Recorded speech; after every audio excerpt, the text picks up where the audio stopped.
Blessed assurance.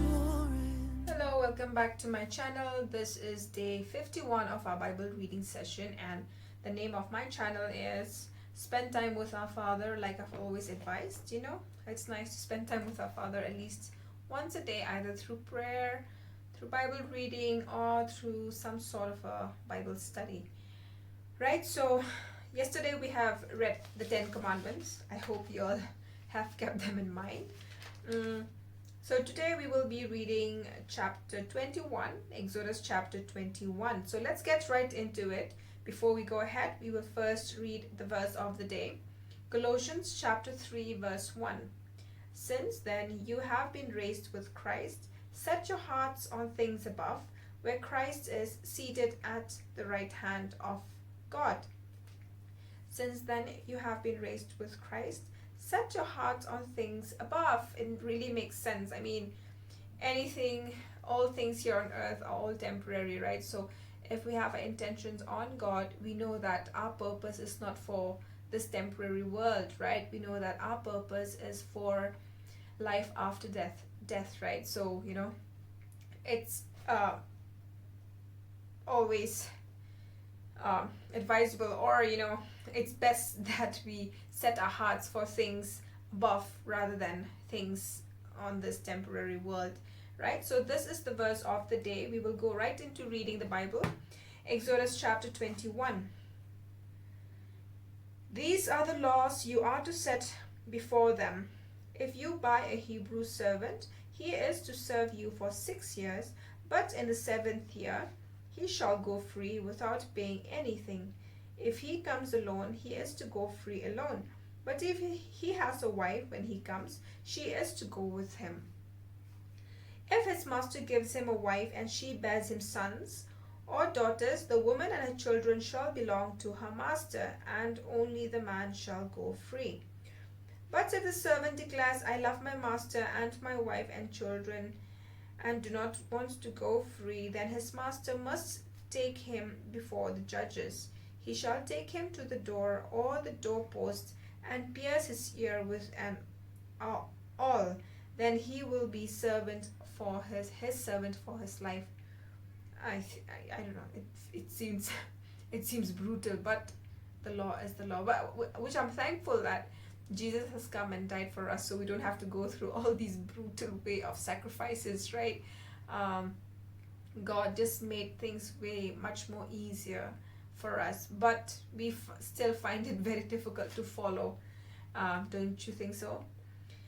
Alright, so if a man sells his daughter as a servant, she is not to go free as men servants do. If she does not please the master who has selected her for himself, he must let her be redeemed. He has no right to sell her to foreigners because he has broken faith with her. Okay, that's fair. If he selects her for his son, he must grant her the rights of a daughter. If he marries another woman, he must not deprive the first one of her food, clothing, and marital rights. If he does not provide her with these 3 things, she is to go free without any payment of payment of money. I don't know where the memory word came out from, but anyways, that's a mistake. So anyone who strikes a man and kills him shall surely be put to death. However, if he does not do it intentionally, but God lets it happen, he is to flee to a place I will designate. So we still see the law being applied even in our modern times, right? Intentional murder are being punished differently, second degree murders are being punished differently, right? And so on and so forth. But if a man schemes and kills another man deliberately, take him away from my altar and put him to death. Anyone who attacks his father or his mother must be put to death. I mean, that's not happening in our modern times, but I think it must have been happening in the ancient times, right? Because it's the law.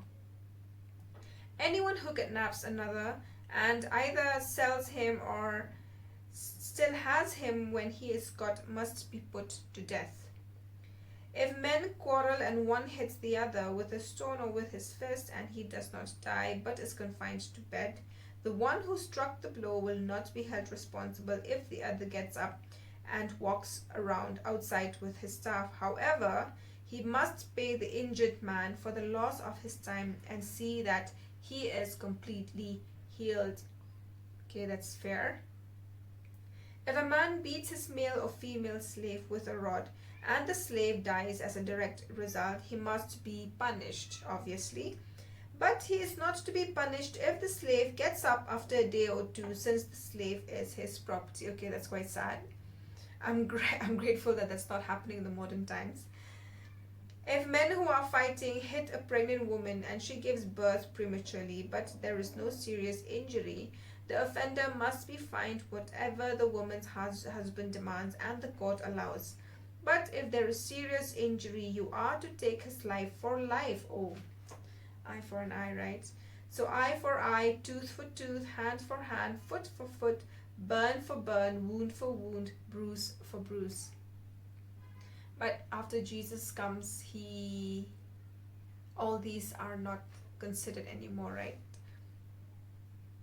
Yeah, so there are many things that we will be discussing, even in the New Testament too, as we read the Bible. But we all know Jesus came to free us from all these, all these laws. So if a man hits a manservant or maidservant in the eye and destroys it, he must let the servant go free to compensate for the eye. And if he knocks out a teeth of a manservant or maidservant, he must let the servant go free to compensate for the tooth. If a bull gores a man or a woman to death, the bull must be stoned to death, and its meat must not be eaten. But the owner of the bull will not be held responsible. Yes, it makes sense. I mean, humans and animals are two different beings altogether, right? So, it wouldn't be fair to blame the owner for the bull's fault. If, however, the bull has had the habit of goring and the owner has been warned but has not kept it penned up and it kills a man or a woman, the bull must be stoned and the owner also must be put to death. That makes sense. If the owner's already known that his bull gores many people or people in general, right, and he's not put him away, then, it's fair for the punishment. However, if payment is demanded of him, he may redeem his life by paying whatever is demanded. This law also applies if the bull gores a son or daughter. If the bull gores a male or female slave, the owner must pay 30 shekels of silver to the master of the slave, and the bull must be stoned. If a man uncovers a pit or digs one and fails to cover it, and an ox or a donkey falls into it, the owner of the pit must pay for the loss. He must pay its owner, and the dead animal will be his. Okay. If a man's bull injures the bull of another and it dies, they are to sell the live one and divide both the money and the dead animal equally.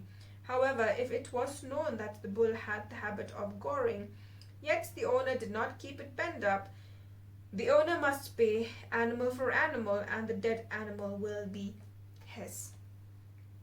Alright, so this is the law. I'm so grateful that this is not a system for us to be following in this time and in this generation. It's because of all of God's grace for us, right? He sent his only son, and his son coming down to earth humbled himself, belittled himself to be like us, and he's the purest of all the pure, and without any blemish, and yeah, he's come to us to save us, and who's still working miracles even to this day, which I'm really grateful to proudly say, that he's working miracles everywhere.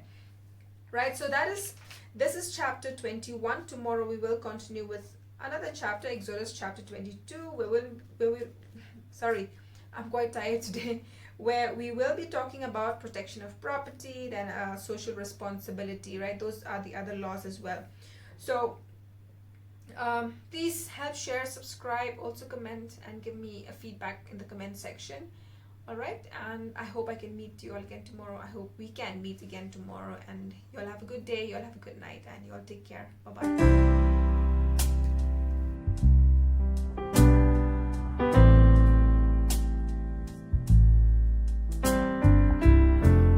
Thank you, Jesus.